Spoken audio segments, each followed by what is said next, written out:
നമസ്കാരം. നാളെ അതിവിശേഷപ്പെട്ട ഏകാദശിയാണ്. അജ ഏകാദശിയാകുന്നു. ഈ ഏകാദശിക്ക് മറ്റൊരു പ്രത്യേകത കൂടിയുണ്ട്. കാരണം അഷ്ടമിരോഹിണി കഴിഞ്ഞു വരുന്ന ആദ്യ ഏകാദശി എന്ന പ്രത്യേകതയുണ്ട്. അഷ്ടമിരോഹിണിക്ക് ഭഗവാന്റെ അനുഗ്രഹം ഏവരിലും വന്ന് ചേർന്നിട്ടുള്ളതാകുന്നു.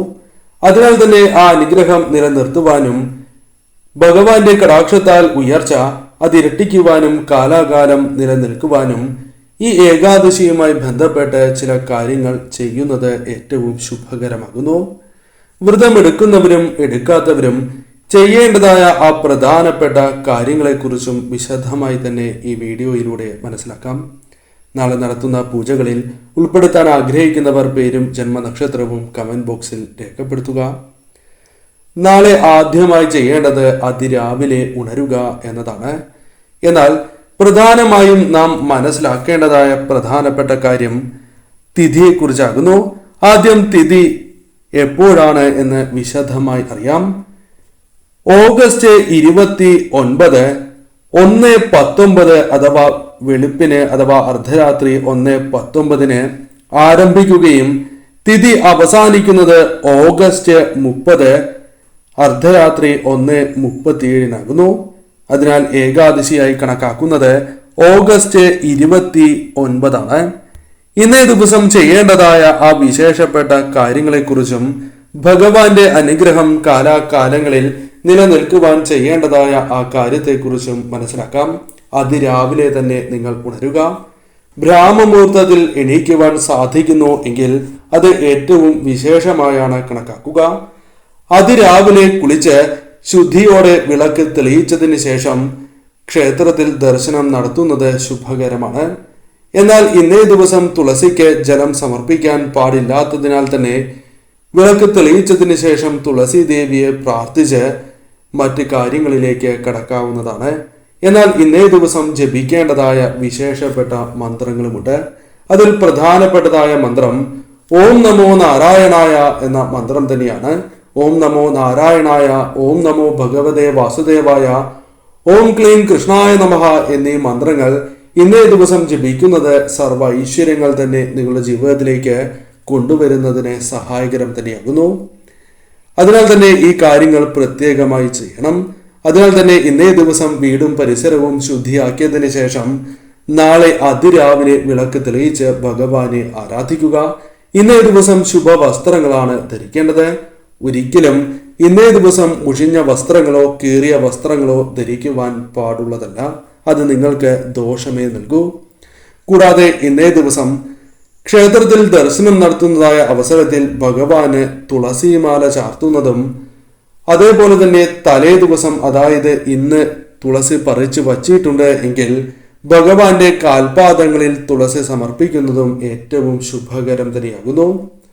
കൂടാതെ ഇന്നേ ദിവസം ഭാഗ്യസൂക്ത പുഷ്പാഞ്ജലി കുടുംബനാഥന്റെയും അതേപോലെ തന്നെ മറ്റംഗങ്ങളുടെ പേരിൽ നടത്തുന്നതും ഏറ്റവും ശുഭകരമായ വഴിപാട് തന്നെയാകുന്നു. തലയ്ക്കുഴിഞ്ഞ് നാണയം ഇന്നേ ദിവസം നടയിൽ സമർപ്പിക്കുന്നതും വിശേഷം തന്നെയാകുന്നു. കൂടാതെ ഇന്നേ ദിവസം ശംഖുപുഷ്പം വിളക്ക് തെളിയിക്കുന്നതായ അവസരത്തിൽ സമർപ്പിക്കുന്നതും സന്ധ്യയ്ക്ക് വിളക്ക് തെളിയിക്കുന്നതായ സന്ദർഭത്തിലും ഇപ്രകാരം സമർപ്പിക്കുന്നത് സർവ്വ ഐശ്വര്യപ്രദം തന്നെയാകുന്നു. ഇന്നേ ദിവസം പകലുറക്കം പാടില്ല എന്ന കാര്യം പ്രത്യേകമായി തന്നെ ഓർക്കേണ്ടതായിട്ടുണ്ട്. ജീവിത സാഹചര്യത്താലാണ് പകൽ ഉറങ്ങുന്നത് എങ്കിൽ അപ്രകാരം ചെയ്യാം. അല്ലാതെ ഉറങ്ങുന്നത് നിഷിദ്ധം തന്നെയാകുന്നു. മറ്റൊരു പ്രധാനപ്പെട്ട കാര്യം മത്സ്യവും മാംസവും ലഹരിയും ഇന്നേ ദിവസം നിങ്ങൾ കഴിക്കുവാൻ പാടുള്ളതല്ല. വ്രതം എടുക്കാത്തവരാണ് എങ്കിൽ ഇന്നേ ദിവസം നിറവയർ ആഹാരം കഴിക്കാതിരിക്കുവാൻ പ്രത്യേകം നിങ്ങൾ ശ്രദ്ധിക്കേണ്ടതായിട്ടുണ്ട്. കൂടാതെ ഇന്നേ ദിവസം വീടുകളിൽ നിന്നും കലഹം പൂർണ്ണമായും ഒഴിവാക്കുന്നത് ഏറ്റവും ശുഭകരം തന്നെയാകുന്നു. ഇന്നേ ദിവസം ക്ഷേത്രത്തിൽ നിന്നും ദർശനം നടത്തി മടങ്ങി വരികയും പ്രസാദം അത് ഇന്നേ ദിവസം പൂജാമുറിയിൽ വയ്ക്കുന്നതും ഏറ്റവും വിശേഷം തന്നെയാകുന്നു. കുടുംബാംഗങ്ങൾ ഏവരും ഒരുമിച്ച് ദർശനം നടത്തുന്നതും അതീവ ശുഭകരമായ കാര്യം തന്നെയാകുന്നു. ഇന്ന് സന്ധ്യയ്ക്ക് വിളക്ക് തെളിയിക്കുമ്പോൾ ചെയ്യേണ്ടതായ പ്രധാനപ്പെട്ട കാര്യങ്ങളെക്കുറിച്ച് ഇനി മനസ്സിലാക്കാം. ഇന്നേ ദിവസം വിളക്ക് തെളിയിക്കുന്നതിന് മുൻപ് ശുദ്ധിയായതിനു ശേഷം പ്രത്യേകിച്ചും കുളിച്ചതിന് ശേഷം വിളക്ക് തെളിയിക്കുന്നതാണ് ഏറ്റവും ശുഭം. വിളക്ക് തെളിയിക്കുന്നതായ അവസരത്തിൽ അത് നെയ്വിളക്കാകുവാൻ പ്രത്യേകം ശ്രദ്ധിക്കുക. 5 തിരിയിട്ട ഭദ്രദീപം തന്നെ ഇന്നേ ദിവസം തെളിയിക്കുന്നത് സർവ ഐശ്വര്യപ്രദം തന്നെയാകുന്നു. വീടുകളിൽ ശ്രീകൃഷ്ണ വിഗ്രഹമുണ്ട് എങ്കിൽ ഇന്ന് പ്രത്യേകിച്ചും മഞ്ഞപ്പട്ടിന് മുകളിലായി ശ്രീകൃഷ്ണ വിഗ്രഹം വച്ച് വിളക്ക് തെളിയിക്കുവാൻ പ്രത്യേകം ശ്രദ്ധിക്കുക.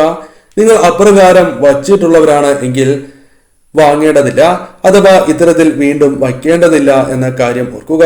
വയ്ക്കാത്തവരാണ് എങ്കിൽ ശ്രീകൃഷ്ണ വിഗ്രഹത്തിനടിയിൽ മഞ്ഞപ്പട്ട് വച്ച് വിളക്ക് തെളിയിക്കുക. ഇപ്രകാരം വിളക്ക് തെളിയിക്കുന്നതായ അവസരത്തിൽ മഞ്ഞ പുഷ്പങ്ങളും നീല ശംഖുപുഷ്പവും ഭഗവാന് സമർപ്പിച്ച് പ്രാർത്ഥിക്കുന്നതും സർവ ഐശ്വര്യപ്രദം തന്നെയാകുന്നു. കൂടാതെ ഇന്നേ ദിവസം ഭഗവാന്റെ മന്ത്രങ്ങൾ വിളക്ക് തെളിയിച്ചതിന് ശേഷം പ്രത്യേകിച്ചും ജപിക്കുന്നത് സർവ ഐശ്വര്യങ്ങളും ഉയർച്ചയും വന്നു ചേരുന്നതിന് സഹായകരം തന്നെയാകുന്നു. ഇന്ന് സമ്പൂർണ്ണ അവതാര നമസ്കാരം ചെയ്യുന്നത് സർവ ഐശ്വര്യപ്രദമാണ്. നിങ്ങളുടെ വീടുകളിൽ സർവ ഐശ്വര്യങ്ങളും ഉയർച്ചയും സന്താനങ്ങൾക്ക് ഉയർച്ചയും വന്നു ചേരുന്നതിന് സഹായകരമാണ്. അല്പം ദീർഘമാണ്, എന്നിരുന്നാലും സമയം കണ്ടെത്തി ചെയ്യുവാൻ ശ്രമിക്കുക. ഈ നാമങ്ങൾ നിങ്ങൾ ഇന്നേ ദിവസം വിളക്ക് തെളിയിച്ച് ഉരുവിടുക. ഓം സനകായ നമഃ, ഓം നനന്ദായ നമഃ, ഓം സനാതനായ നമഃ, ഓം സനൽകുമാരായ നമഃ, ഓം വരാഹായ നമഃ, ഓം നാരദായ നമഃ, ഓം നരനാരായണായ നമഃ, ഓം കപിലായ നമഃ, ഓം ദത്താത്രേയായ നമഃ, ഓം യജ്ഞായ നമഃ, ഓം ഋഷഭായ നമഃ, ഓം പൃഥവേ നമഃ, ഓം മത്സ്യായ നമഃ, ഓം മോഹിനി രൂപായ നമഃ, ഓം കൂർമായ നമഃ, ഓം ഗരുഡായ നമഃ, ഓം ധന്വന്തരമൂർത്തയേ നമഃ, ഓം നരസിംഹായ നമഃ, ഓം വാമനായ നമഃ, ഓം പരശുരാമായ നമഃ, ഓം വേദവ്യാസായ നമഃ, ഓം ശ്രീരാമായ നമഃ, ഓം ബാലഭദ്രായ നമഃ, ഓം ശ്രീകൃഷ്ണായ നമഃ, ഓം ശ്രീബുദ്ധായ നമഃ, ഓം ഗർഗിനേ നമഃ എന്നാകുന്നു. ഈ മന്ത്രം, ഈ നാമം തീർച്ചയായും നിങ്ങൾ ഇന്നേ ദിവസം ജപിക്കുക. ഈ നാമം ജപിക്കുന്നതിലൂടെ തന്നെ നിങ്ങൾക്ക് ഉന്മേഷവും ആത്മവിശ്വാസവും വർദ്ധിക്കും. ശുദ്ധിയോടെ തന്നെ ചെയ്യണം. വിളക്ക് തെളിയിച്ചതിന് ശേഷമാണ് ഇപ്രകാരം സമ്പൂർണ്ണ അവതാര നമസ്കാരം ചെയ്യേണ്ടത് എന്ന കാര്യം ഓർക്കുക. ഇന്നേ ദിവസം ജപിക്കേണ്ടതായ മറ്റൊരു പ്രധാനപ്പെട്ട മന്ത്രം വിഷ്ണു മന്ത്രം തന്നെയാകുന്നു. മന്ത്രം ഇപ്രകാരമാണ്: ഓം നമോ ഭഗവതേ വാസുദേവായ വിഷ്ണവേ വിശ്വമോഹന രൂപായ ശ്രീ പരമാത്മനേ നമഃ എന്നാകുന്നു.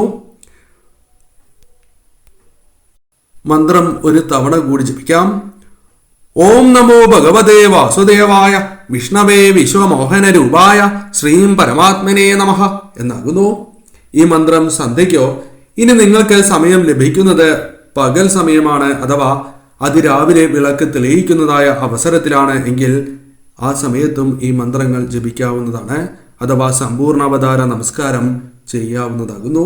ഈ കാര്യങ്ങൾ നിങ്ങൾ പ്രത്യേകം ശ്രദ്ധിക്കുക. നാളെ ഇപ്രകാരം ചെയ്യുന്നത് സർവ്വ ഐശ്വര്യങ്ങളും ഉയർച്ചയും നിങ്ങൾക്ക് വന്നു ചേരുന്നതിന് സഹായകരം തന്നെയാകുന്നു.